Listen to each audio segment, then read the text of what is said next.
Hello दोस्तों, कैसे हैं आप सब। उम्मीद करता हूं दोस्तों आप सब अच्छे होंगे और अपनी पढ़ाई को पूरी मेहनत से कर रहे होंगे। ऐसे ही दोस्तों अपनी पढ़ाई को करते रहिएगा। और जैसे कि आप रोज देखते हैं, मैं आपके लिए पर डे एक वीडियो बनाता रहता हूं ताकि मेरे जरिए आपकी पढ़ाई में अगर थोड़ी सी भी मदद हो सके तो मैं अपने आप को बहुत भाग्यशाली समझूंगा। तो चलिए दोस्तों देखते हैं कि आज की वीडियो में हमें क्या पढ़ना है। आज की इस वीडियो हम दोस्तों पढ़ रहे थे राजपूत काल को। राजपूत काल जो कि 800 ईस्वी से लेके 1200 ईस्वी तक, 1200 ईस्वी जो कि 1206 में कुतुबुद्दीन ऐबक के द्वारा गुलाम वंश की स्थापना की जाती है। और 1206 से लेके हम देखते हैं दोस्तों मध्यकालीन भारत में सल्तनत काल को।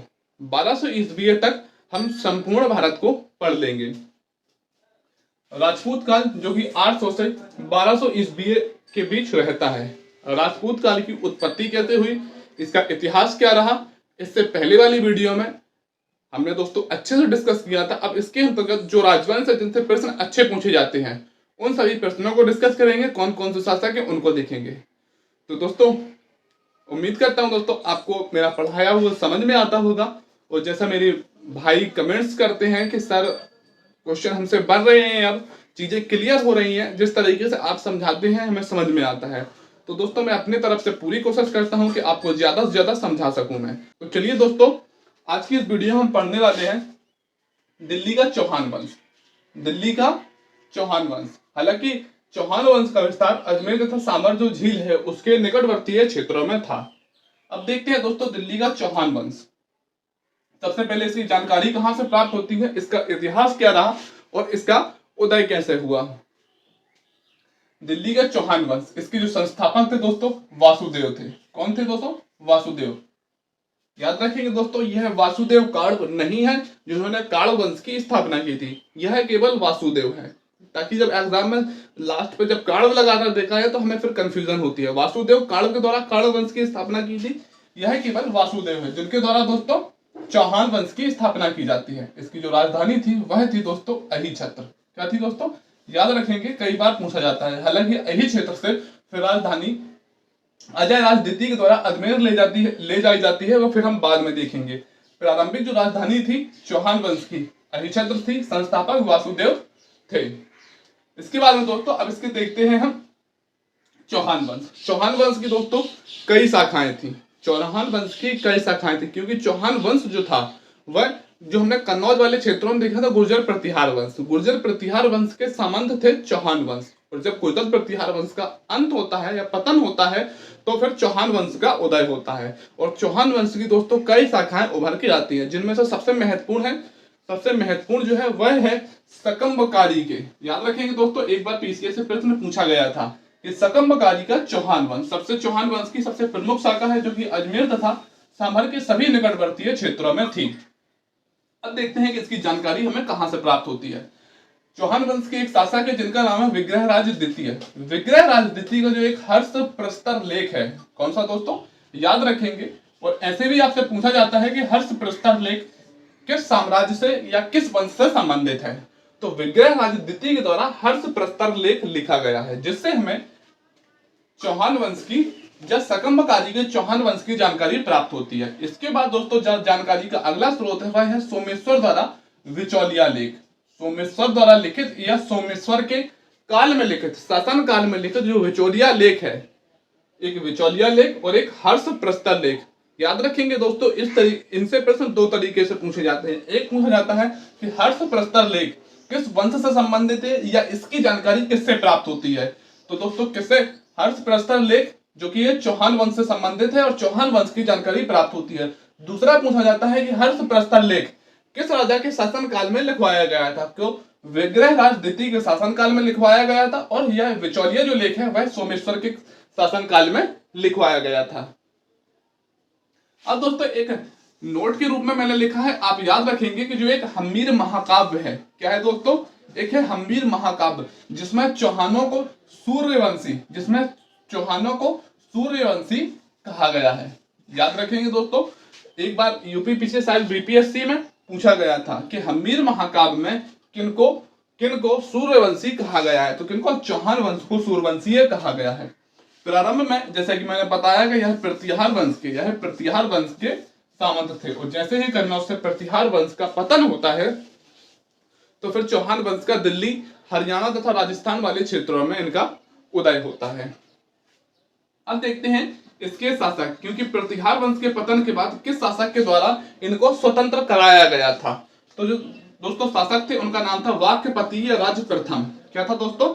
वाक्यपतीय राज प्रथम, जिन्होंने प्रतिहारों से चौहान वंश को स्वतंत्र कराया था। एग्जाम में दोस्तों प्रश्न इस तरीके से पूछा जाता है कि प्रतिहार वंश को किस शासक के द्वारा, चौहान वंश को किस शासक के द्वारा प्रतिहारों से स्वतंत्र कराया गया था? किसके द्वारा कराया गया था? वाक्यपति राज प्रथम के द्वारा। आप लास्ट पे दोस्तों प्रथम, द्वितीय या तृतीय जो लगा उसको खासकर याद रखेंगे, क्योंकि एग्जाम में कंफ्यूजन सबसे ज्यादा इन्हीं को लेकर बनती है। हालांकि एसएससी वगैरह में अगर आप नाम को भी याद रख लेंगे तो ज्यादा परेशानी नहीं आएगी, लेकिन जब आप किसी भी स्टेट पीसीएस का एग्जाम देंगे या यूपीएससी का, तो खासकर जो एग्जामिनर कंफ्यूजन क्रिएट करता है वो इन्हीं में आपको दे देगा एग्जाम में वाक्यपति राज प्रथम, वाक्यपति राज द्वितीय, तृतीय और चतुर्थ। फिर दोस्तों इतना ज्यादा हमें पता नहीं रहता है, फिर हम गलत करते हैं। आप याद रखेंगे वाक्यपति राज तो सबको पता होता है, लेकिन आप याद रखेंगे वाक्यपति राज प्रथम, वाक्यपति राज प्रथम, जिनके द्वारा प्रतिहार राजवंश से चौहान वंश को स्वतंत्र कराया जाता है।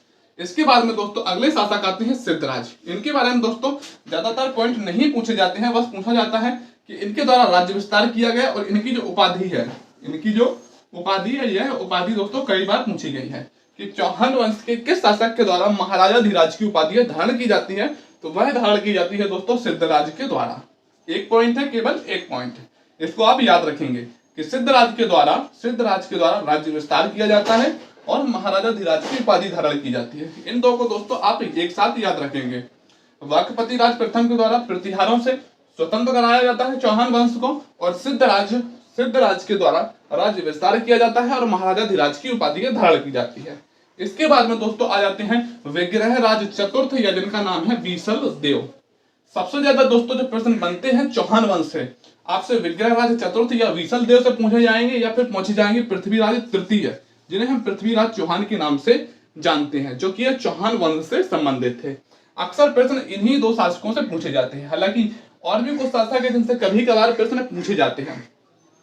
विग्रह राज चतुर्थ या बीसल देव, इनको पढ़ने से पहले दोस्तों हम देखते हैं विग्रह राज तृतीय के बारे में। थोड़ा सा 2 पॉइंट है, इसलिए मैंने पॉइंट्स के रूप में ऊपर लिखा है कि विग्रह राज तो तृतीय थे। इनके शासनकाल में चौहान तथा परमार वंश के बीच मित्रता बढ़ती है, और एक परमार वंश की राजकुमारी थी जिनका नाम था राजदेवी का विवाह विग्रह राज तृतीय से होता है। इनके बारे में एक ही पॉइंट पूछा जाता है कि चौहान वंश के किस शासक के शासनकाल में परमार तथा चौहान वंश के बीच मित्रता घनिष्ठ थी, तो किसके दोस्तों? विग्रह राज तृतीय के शासनकाल में। और विग्रह राज तृतीय ने परमार वंश की राजकुमारी राजदेवी के साथ विवाह किया था। चलिए दोस्तों अब देखते हैं हम विग्रह राज चतुर्थ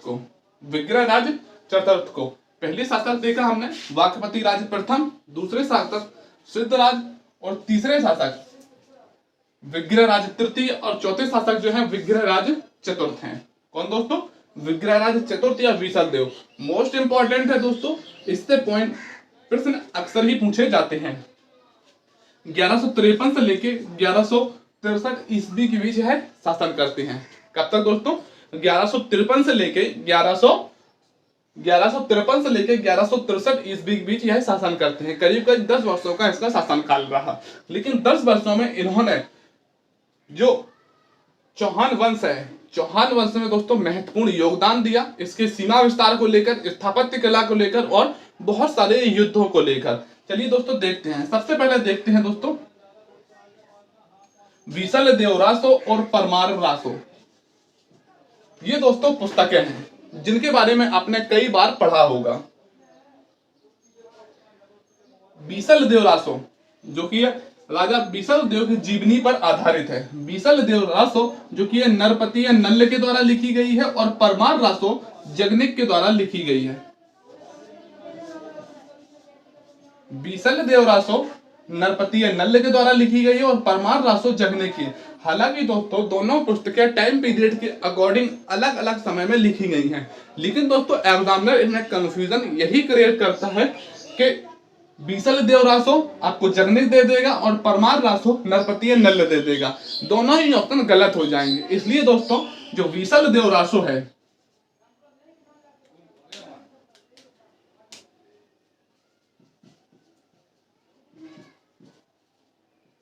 बीसल देव रासो नरपति नल्ल के द्वारा लिखी गई है और परमार रासो जगनिक के द्वारा लिखी गई है। मोस्ट इंपॉर्टेंट क्वेश्चन है। और दोस्तों जितने भी मेरे भाई पीसीएस वगैरह की तैयारी करते हैं और जिनकी थोड़ी सी प्रिपरेशन अच्छी होती है तो उनको ये सभी पुस्तकें याद होती हैं, यहाँ तक कि दोस्तों उन्हें रटी हुई होती ही हैं। एक बार फिर से देखते हैं दोस्तों, बीसल देव रासो नरपति नल्ल के द्वारा लिखी गई है, परमार रासो जगनिक के द्वारा लिखी गई है। अब दोस्तों जो विसल देव थे, विसल देव के द्वारा तोमरों को हराया जाता है, तोमर वंश का अंत कर दिया जाता है, जो कि दिल्ली वाले क्षेत्रों में एक क्षेत्रीय स्तर पर अवस्थित थे। तोमर वंश का अंत किया जाता है और तोमरों को अपना सामंत बनाया जाता है। किसके द्वारा बनाया जाता है दोस्तों? बीसल देव के द्वारा बनाया जाता है, जिन्हें विग्रह राज चतुर्थ के नाम से भी जाना जाता है। चालुक्य शासक, चालुक्य शासक मूलराज प्रथम को, याद रखेंगे दोस्तों, चालुक्य शासक मूलराज प्रथम को किसने पराजित किया था? तो विग्रह राज चतुर्थ या विसल देव ने ही पराजित किया था। एग्जाम में प्रश्न पूछता है कि चालुक्य शासक मूलराज प्रथम को किसने पराजित किया था? तो किसने पराजित किया था? वह किया था विसल देव ने। ठीक है दोस्तों, भृगु कक्ष में आशापुरी, मोस्ट इंपॉर्टेंट दोस्तों प्रश्न है और अक्सर यह प्रश्न पूछा जाता है कि भृगु कक्ष में आशापुरी देवी की मंदिर का निर्माण किसके द्वारा किया गया था? तो विसल देव के द्वारा ही करवाया गया था। कहां पे दोस्तों? भृगु कक्ष में।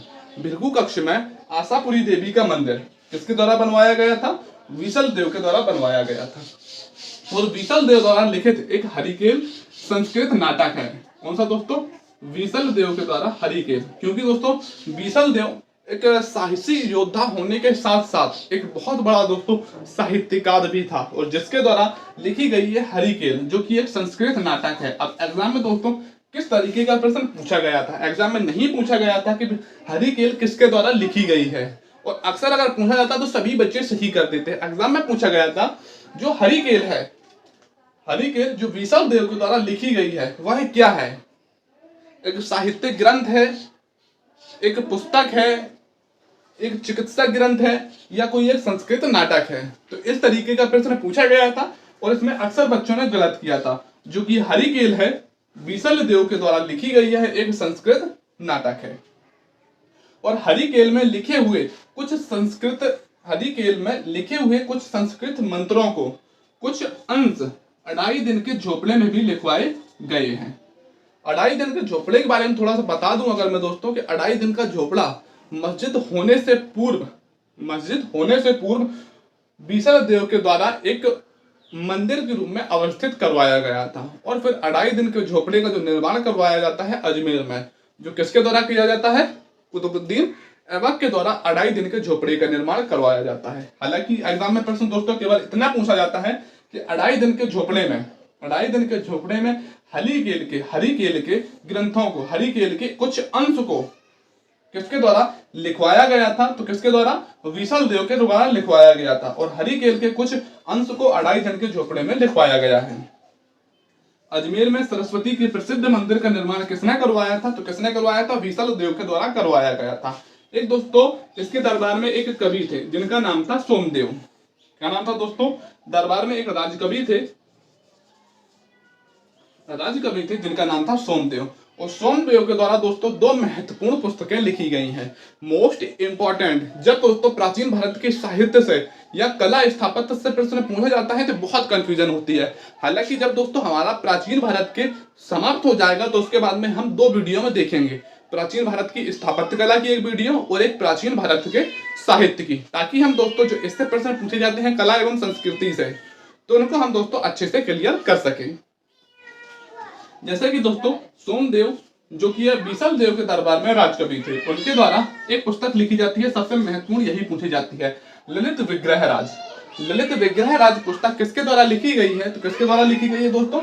ललित विग्रह राज पुस्तक लिखी गई है सोमदेव के द्वारा। और एक है कथा साहित्य सागर। कथा साहित्य सागर किसके द्वारा लिखी गई है? सोमदेव के द्वारा। फिर से देखते हैं दोस्तों, कथा साहित्य सागर सोमदेव के द्वारा, और ललित ललित विग्रहराज, ललित विग्रहराज किसके द्वारा? सोमदेव के द्वारा लिखी गई है। सोमदेव कौन थे दोस्तों? तो यह दोस्तों थे विशाल देव के राज्य कवि। ठीक है दोस्तों, चलिए एक बार इसको हम फिर से देखते हैं। तो सबसे पहले दिल्ली का चौहान वंश, जो कि राजपूत काल में एक वंश था, दिल्ली वाले क्षेत्रों में अवस्थित था। चौहान वंश की दोस्तों कई शाखाएं थी, जिसमें प्रमुख शाखा थी सकंबकादी का चौहान वंश, जो कि अजमेर तथा सामर वाले क्षेत्रों में अवस्थित था।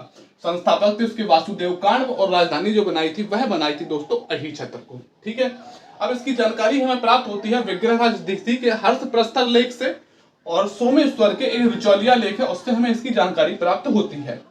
नोट के रूप में मैंने आपको एक दोस्तों पॉइंट बनाया था कि हम्मीर महाकाव्य में जो चौहान वंश को सूर्यवंशी बताया गया है। क्या बताया गया है दोस्तों? सूर्यवंशी बताया गया है। और यह जो थे प्रतिहारों के सामंत थे, और जैसे ही प्रतिहार वंश की केंद्र पर पकड़ कमजोर होती है, यह खुद को स्वतंत्र कर लेते हैं, और स्वतंत्रता स्वरूप वाक्यपति राज प्रथम के द्वारा चौहान वंश को स्वतंत्र किया जाता है। सिद्धराज ने राज्य विस्तार किया और महाराजाधिराज की उपाधि धारण की, और इसमें सबसे महत्वपूर्ण जो है वह है विग्रहराज चतुर्थ।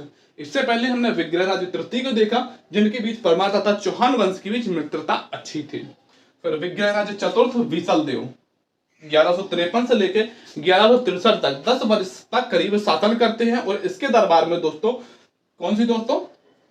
एक विसल देव रासो जो पुस्तक है वह किसके द्वारा? नरपति नल्ल के द्वारा लिखी जाती है, परमार रासो जगनिक के द्वारा। मोस्ट इंपॉर्टेंट मैं दोस्तों बार बार कहता हूं, जो इंपॉर्टेंट है आपको याद रखनी चाहिए कि पूछी जाती है। विसल देव रासो नरपति नल्ल, परमार रासो जगनिक के द्वारा लिखी गई है। ठीक है दोस्तों, इन्होंने तोमरों को हराया और दिल्ली को अपने अधीन किया। चालुक्य शासक मूलराज प्रथम को पराजित किया। भृगु कक्ष में आशापूर्णा देवी के मंदिर का निर्माण करवाया, और विशाल देव के द्वारा ही लिखी गई थी एक हरिकेल, जो कि एक संस्कृत नाटक है, और जिसके कुछ अंश को 2.5 दिन के झोपड़े में लिखवाया गया है, जो कि कुतुबुद्दीन ऐबक के द्वारा बनवाया गया था। ठीक है, अगला दोस्तों है दोस्तों अजमेर में सरस्वती मंदिर का निर्माण करवाया, और सोमदेव जो कि विशाल देव के दरबार में राजकवि थे, इनके द्वारा कथा साहित्य सागर और ललित विग्रह राज्य की रचना की गई है।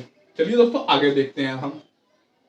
अगले शासक आते हैं जिनका नाम है अजय राज द्वितीय। इनके बारे में दोस्तों आपने कई बार पॉइंट्स के रूप में याद किया होगा कि अजय राज द्वितीय के द्वारा ही दोस्तों जो राजधानी थी वह भृगु कक्ष से कहां ले जाई जाती है?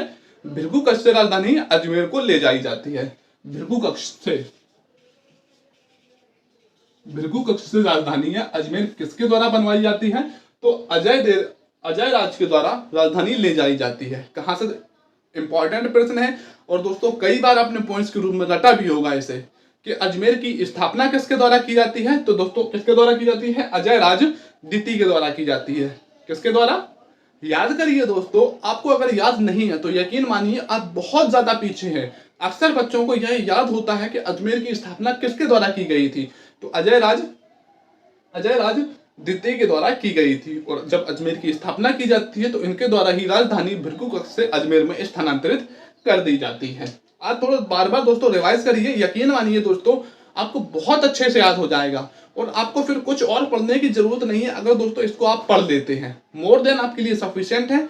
अगर प्रश्न बनता है और 2 बार आप वीडियो देख के अपनी नोट्स को रिवाइज करते हैं बार बार, तो फिर चीजें जैसे जैसी लिखी हुई है वैसे ही आपके दिमाग में दोस्तों छप जाएंगी। इसके बाद में अजय राज द्वितीय का पुत्र आता है जिसका नाम है अरुणोराज। इसके बारे में दोस्तों एक ही पॉइंट पूछा जाता है, इसको आप पॉइंट्स के रूप में भी याद रख सकते हैं। जैसे कि अजमेर के निकट सुल्तान महमूद का आक्रमण होता है, और सुल्तान महमूद का जब आक्रमण होता है तो अरुणोराज के द्वारा ही सुल्तान महमूद की सेना को पराजित किया जाता है। आप पॉइंट्स के रूप में ऐसे याद रख सकते हैं कि सुल्तान महमूद की सेना को किसने पराजित किया था? तो अरुणोराज ने पराजित किया था, जो कि दोस्तों अजय राज द्वितीय का पुत्र था। इसके बाद में सबसे महत्वपूर्ण, जिनके बारे में हम अक्सर बचपन से ही सुनते आ रहे हैं, पृथ्वीराज तृतीय है। अब दोस्तों पृथ्वीराज चौहान का नाम तो हमने सुना होता है कि पृथ्वीराज चौहान, आखिर में पता नहीं चलता है कि यह किस वंश से थे और तथा इनका शासन कहां पर था। तो आज थोड़ा सा समझ लेते हैं दोस्तों। पृथ्वीराज चौहान जिनका नाम सुना है हमने, यह चौहान वंश से ही संबंधित है, और यह प्रश्न दोस्तों कई बार पूछा गया है, चौहान वंश से संबंधित है। इसके बाद में दोस्तों पृथ्वीराज तृतीय को ही पृथ्वीराज चौहान के नाम से जाना जाता है। क्या दोस्तों? पृथ्वीराज चौहान कौन है? तो पृथ्वीराज तृतीय को ही पृथ्वीराज चौहान के नाम से जाना जाता है, जो कि 1178 में, कब दोस्तों? 1178 में राजगद्दी पर बैठते हैं। और इसके दरबार में दोस्तों, इनके दरबार में दोस्तों राजकवि 3 थे। कितने कवि थे? राजकवि 3 राजकवि थे। और आप में से ज्यादातर लोगों को कुछ के बारे में पता होगा, जैसे कि दोस्तों चंद्रवरदाई। चंद्रवरदाई के दोस्तों अक्सर बच्चों को पता होता है कि चंद्रवरदाई किसके दरबार में थे? पृथ्वीराज चौहान के दरबार में थे। लेकिन दोस्तों और भी जो महत्वपूर्ण राजकवि थे, जो मोस्ट इंपॉर्टेंट है और पूछा जाता है, 1178 में गद्दी में बैठे राजकवि थे जनार्दन, चंद्रवरदाई और जयानक। कौन से दोस्तों? जनार्दन, चंद्रवरदाई और जयानक। अब दोस्तों जो जनार्दन थे उनके बारे में केवल हमें नाम को याद रखना है कि यह यह चंद्रगुप्त मौर्य के कि यह पृथ्वीराज चौहान के दरबार में थे। हालांकि दोस्तों चंद्रवरदाई के बारे में दोस्तों थोड़ा सा और याद रखना है, जैसे कि चंद्रवरदाई के द्वारा पृथ्वीराज रासो की रचना की गई है, जो कि एक अपभ्रंश महाकाव्य है। क्या है दोस्तों? एक अपभ्रंश महाकाव्य है। हिंदी भाषा का जो सर्वप्रथम महाकाव्य जैसे कहा जाता है, प्रथम महाकाव्य, तो वो कहा जाता है पृथ्वीराज रासो को, जो किसके द्वारा लिखा गया है? किसके द्वारा लिखा गया है? चंद्रवरदाई के द्वारा लिखा गया है। चंद्रवरदाई कौन थे? तो चंद्रवरदाई कौन थे? तो पृथ्वीराज चौहान के दरबार में राजकवि थे। इसके बाद में जो दोस्तों तीसरे हैं उनका नाम है जयानक। जयानक के बारे में दोस्तों एक पॉइंट हमें याद रखना पड़ेगा, जो पृथ्वीराज विजय की जो रचना की है, पृथ्वीराज विजय की रचना की है, वह किसने की है? तो जयानक ने की है। किसने? जयानक ने। और यह एक संस्कृत काव्य है। क्या है दोस्तों? यह संस्कृत काव्य है और यह एक अपभ्रंश महाकाव्य है। तो दोस्तों एक बार फिर से देखते हैं कि पृथ्वीराज चौहान के दरबार में 3 राजकवि थे। कितने दोस्तों? 3। एक का नाम था जनार्दन और एक का नाम था दोस्तों चंद्रवरदाई और एक का नाम था जयानक। जनार्दन का केवल नाम याद रखना है। चंद्रवरदाई के द्वारा पृथ्वीराज रासो की रचना की गई है, जो एक अपभ्रंश महाकाव्य है। और जयानक के द्वारा दोस्तों पृथ्वीराज विजय की रचना की गई है। एक बार दोस्तों बात बताता हूं मैं, एक बार बीपीएससी में यह प्रश्न पूछा गया था। यह प्रश्न बीपीएससी में पूछा गया था कि पृथ्वीराज विजय की रचना किसके द्वारा की गई थी। तो यकीन मानिए दोस्तों कि 60 से 70% बच्चों ने गलत कर दिया था, जबकि आता सबको था। पूछा गया था पृथ्वीराज विजय की रचना किसने की थी, तो ऑप्शन में दिया गया था चंद्रवरदाई। सभी ने देखा और चंद्रवरदाई को टिक कर दिया। लेकिन दोस्तों मैं इसीलिए दोनों साथ में लिखता हूं कि जहां जहां जो कंफ्यूजन बनी है और एग्जामिनर को पता है कि यहाँ अक्सर बच्चे गलत करते हैं, तो उन्हीं चीजों को मैं बार बार पास में लिखता हूं। जैसे कि आपने पहले भी देखा बीसरदेव रासो और परमार रासो जिनमें कंफ्यूजन बनती है, दोनों को मैंने एक साथ लिखा। और पृथ्वीराज रासो और पृथ्वीराज विजय, इनमें भी सबसे ज्यादा कंफ्यूजन एग्जामिनर बनवाता है और इनको भी मैंने साथ में लिखा है। पृथ्वीराज रासो जो है दोस्तों वह चंद्रवरदाई के द्वारा लिखी गई है और पृथ्वीराज जो विजय है वह किसके? जयानक के द्वारा लिखी गई है। अब दोस्तों देखते हैं कि रणथंभौर में एक जैन मंदिर का निर्माण किसने करवाया था, तो पृथ्वीराज चौहान ने ही दोस्तों करवाया था। किसने करवाया था? रणथंभौर में। याद रखेंगे रणथंभौर के जैन मंदिर का निर्माण किसने करवाया था? किसने करवाया दोस्तों? तो पृथ्वीराज चौहान ने करवाया था। इनके पिता का नाम सोमेश्वर था। एक आध दो बार पीसीएस वगैरह में इनके पिता का नाम भी पूछा गया। पिता का नाम क्या था? सोमेश्वर इनके पिता का नाम था। और इनका जो उपनाम है काफी महत्वपूर्ण है दोस्तों। आप उपाधि ना कह के आप इनका उपनाम याद रखिए, जिनका नाम था राय पिथौरा। क्या था? पृथ्वीराज चौहान का उपनाम था राय पिथौरा, जो कि कई बार एग्जाम में दोस्तों पूछा गया, राय पिथौरा। अब दोस्तों देखते हैं पृथ्वीराज चौहान से हुए युद्ध। इनके जो 7 युद्ध हुए हैं काफी महत्वपूर्ण है दोस्तों और एग्जाम के मोस्ट फेवरेट है, जो कई बार एग्जाम न पूछता है। जैसे कि दोस्तों 1182 में एक चंदेल शासक थे जिनका नाम था परमर्दी देव। परमर्दी देव को किसके द्वारा हराया जाता है, किसके द्वारा पराजित किया जाता है? तो पृथ्वीराज चौहान के द्वारा परमर्दी देव को पराजित किया जाता है। और उत्तर प्रदेश के जितने भी मेरे भाई हैं सबको पता होगा आल्हा उदल के बारे में। कितने? आल्हा उदल बुंदेलखंड की धरती पर 2 ऐसे भाई थे जिन्होंने एक सेनापति के स्वरूप अपने जीवन के शुरुआत से लेकर अंतिम क्षणों तक सेनापति का स्वरूप धारण किया रहा। और परमर्दी देव के हालांकि दोस्तों यह सेनापति थी, लेकिन मित्र स्वरूप परमर्दी देव इनको मानते थे। आल्हा उदल को और परमर्दी देव को, क्योंकि परमर्दी देव का जो सेना का नेतृत्व कर रहे थे वह आल्हा उदल ही कर रहे थे। इनकी हत्या किनके द्वारा की जाती है? तो वह किसके द्वारा? पृथ्वीराज चौहान के द्वारा की जाती है। किसके द्वारा? पृथ्वीराज चौहान के द्वारा की जाती है और परमर्दी देव को हरा दिया जाता है और जो बुंदेलखंड वाली क्षेत्र भूमि थी इस पर अधिकार कर लिया जाता है। अगला दोस्तों जो पॉइंट आता है युद्ध हुआ है गुजरात के चालुक्य शासक जिनका नाम था भीम द्वितीय। क्या नाम था दोस्तों? भीम द्वितीय। भीम द्वितीय को 1186 में गुजरात के चालुक्य वंश, जो कि हमने दक्षिण में देखा, कल्याणी चालुक्य, बेंगी के चालुक्य और वातापिक चालुक्य, वो चालुक्य वंश अलग है। लेकिन दोस्तों जो गुजरात का चालुक्य वंश है, गुजरात के चालुक्य वंश के शासक थे भीम द्वितीय। गुजरात के चालुक्य वंश के जो शासक थे जिनका नाम था भीम द्वितीय। 1186 में भीम द्वितीय को पराजित किया जाता है। किसके द्वारा दोस्तों? पृथ्वीराज चौहान के द्वारा। इसके बाद में सबसे महत्वपूर्ण जो प्रश्न पूछे जाते हैं वह पूछे जाते हैं तराइन के युद्ध। अब में से सभी ने पॉइंट्स के रूप में तराइन के युद्ध को जरूर रटा होगा। 1191, 1192 तराइन का प्रथम युद्ध, तराइन का द्वितीय युद्ध, इसे। लेकिन दोस्तों मेरी आदत क्या है कि आपको मैं रटाने से ज्यादा पढ़ाने पर जोर देता हूँ, कि आपको समझाने पर जोर देता हूँ कि तराइन का आखिर युद्ध क्यों हुआ था, आखिर तराइन का युद्ध क्यों हुआ था। इससे पहले वाली वीडियो में अगर आपने देखा होगा तो मैंने आपको डिटेल में बताया था कि तराइन का युद्ध का आखिर कारण क्या था। क्यों जयचंद्र के द्वारा मोहम्मद गौरी को पृथ्वीराज चौहान से युद्ध करने के लिए बुलाया जाता है, और क्यों जयचंद्र की पुत्री के साथ जो पृथ्वीराज चौहान थे उनको स्वयंवर से उठा ले जाते हैं। ये सभी दोस्तों जो बातें थी हमने पिछली वीडियो में अच्छे से डिस्कस की हैं। और अगर आप दोस्तों परमानेंट वीडियो देख रहे हैं, पंख मोर के साथ जुड़े हुए हैं, तो यकीनन आपको इतिहास में मजा आ रहा होगा और चीजें समझ में आ रही होंगी कि हाँ किस तरीके से हमें पढ़ना है। तो दोस्तों देखते हैं तराइन का प्रथम युद्ध, जो कि है तराइन के 2 युद्ध हुए हैं दोस्तों। हालांकि युद्ध तो 3 हुए हैं, लेकिन जो एग्जाम में फेवरेट है और पूछे जाते हैं 2 ही युद्ध, तराइन का प्रथम युद्ध और तराइन का द्वितीय युद्ध। तराइन का प्रथम युद्ध 1191 में होता है, तराइन का द्वितीय युद्ध 1192 में। मोस्ट इंपॉर्टेंट है, हर एक पॉइंट पूछा जाता है तराइन में कितने युद्ध हुए। तो दोस्तों हुए 3 युद्ध हैं, लेकिन आपको टिक करना है 2 युद्ध। कितने? 2 युद्ध। तराइन का प्रथम युद्ध और तराइन का द्वितीय युद्ध। तराइन का प्रथम युद्ध 1191 और तराइन का द्वितीय युद्ध 1192।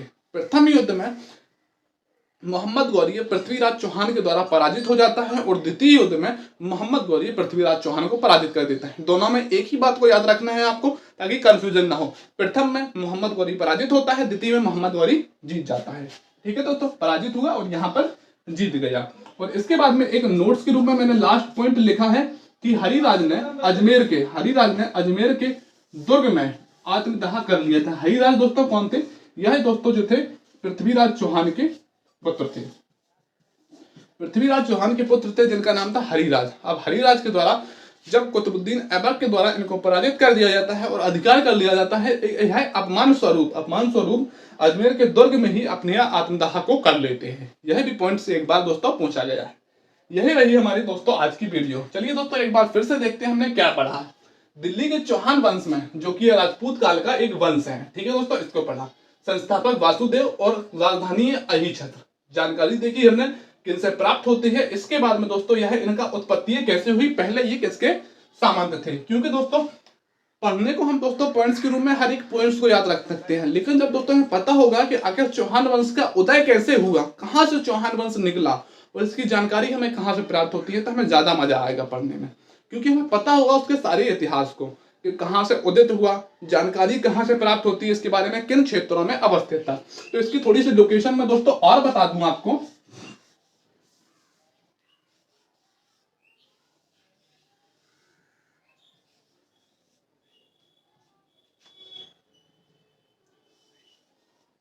यहां पे दोस्तों हमारा लगा हुआ है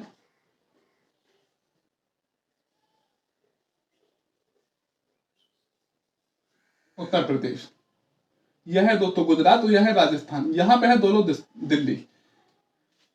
पृथ्वीराज चौहान के द्वारा चौहान वंश के विस्तृत क्षेत्र पर अधिकार किया जाता है। और जिससे विस्तृत क्षेत्र, इनकी जो दोस्तों मूल शाखा थी जिसका नाम था दोस्तों सकंबकालीय चौहान वंश, यह थी दोस्तों राजस्थान वाले क्षेत्रों में अवस्थित। कहां दोस्तों? राजस्थान वाले क्षेत्रों में, मूलतः इन क्षेत्रों में अवस्थित थी। लेकिन पृथ्वीराज चौहान के द्वारा क्षेत्र विस्तार किया जाता है और क्षेत्र विस्तार किया जाता है। और दिल्ली वाले, जहां पे दोस्तों परमार वंश था, दिल्ली वाले क्षेत्रों पे इन पर अधिकार कर लिया। और दोस्तों इन सभी क्षेत्रों में, हरियाणा है, राजस्थान है और दिल्ली वाले क्षेत्रों में चौहान वंश का उदय होता है। ठीक है दोस्तों, उम्मीद करता हूं आपने थोड़ी सी लोकेशन भी इसको समझ पाए होंगे। लेकिन लोकेशन की पहले भी दोस्तों मैं वीडियो बना चुका हूं आपको अच्छे से समझाने के लिए कि कितने राजवंशों को हमने पढ़ना है। इसके बाद में दोस्तों हमने यह प्रतिहारों के संबंध थे। वक्पति राज जिनके द्वारा स्वतंत्र करवाया जाता है, सिद्धराज, विग्रहराज चतुर्थ, विशलदेव। इसके बाद में दोस्तों हमने विग्रहराज तृतीय, अजयराज द्वितीय, अरुणोराज, पृथ्वीराज तृतीय, पृथ्वीराज चौहान के बारे में अच्छे से पढ़ा। उम्मीद करता हूं दोस्तों आपको यह वीडियो पसंद आई होगी, आपको पढ़ने में मजा आ रहा होगा। और दोस्तों आप अगर थोड़ा बहुत भी सपोर्ट करना चाहते हैं, जैसा कि हमारा उद्देश्य यही रहता है कि आप अपने प्रिय मित्र को, कम से कम एक प्रिय मित्र को पंख मोर फैमिली के साथ जरूर जोड़ें, ताकि हम ज्यादा से ज्यादा दोस्तों एक बड़े परिवार के रूप में उभर सकें। तो चलिए दोस्तों, मिलते हैं अगली वीडियो में। जय हिंद।